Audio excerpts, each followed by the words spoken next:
On revient à Abidjan avec cette plainte des populations impactées par la construction de l'autoroute Y4 devant contourner la ville d'Abidjan à partir du grand carrefour d'Akwedo.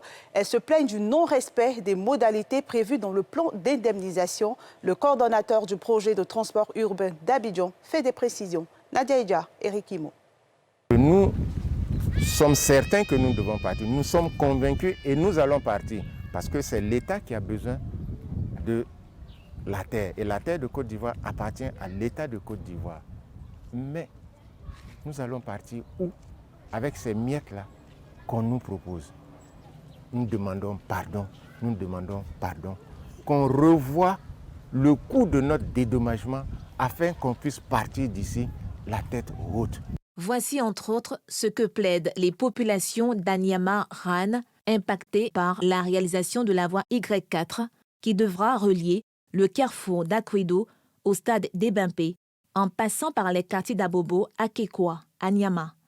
Ils dénoncent la non-conformité entre les modalités contenues dans le PAR, plan d'action et de réinstallation des populations, et celles qui leur ont été récemment communiquées par la structure en charge de l'indemnisation. Il est dit pour le dédommagement, le coût du mètre carré est estimé à Anyama à 10 000 francs. Mais à la négociation, on nous propose 5 000 francs.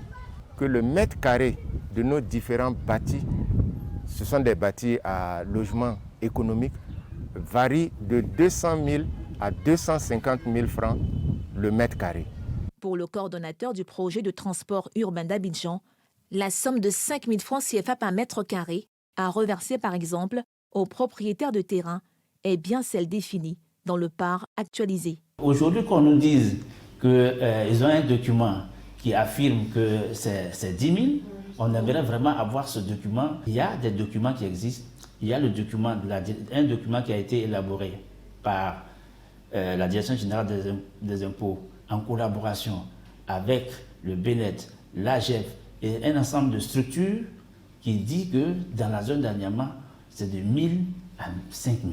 Le mode d'indemnisation diffère selon le terrain ou le bâti à indemniser. Sur ces montants de 5 000 et 4 000, à un moment donné, on a constaté que des lotissements n'avaient pas été approuvés.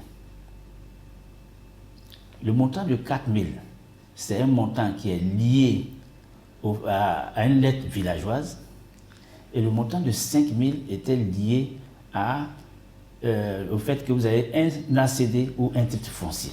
Le périphérique Y4 est une route de 2 fois 2 voies, longue de 26 km, avec un terre-plein central. Au total, 8 000 ménages sont impactés par ce projet de développement routier.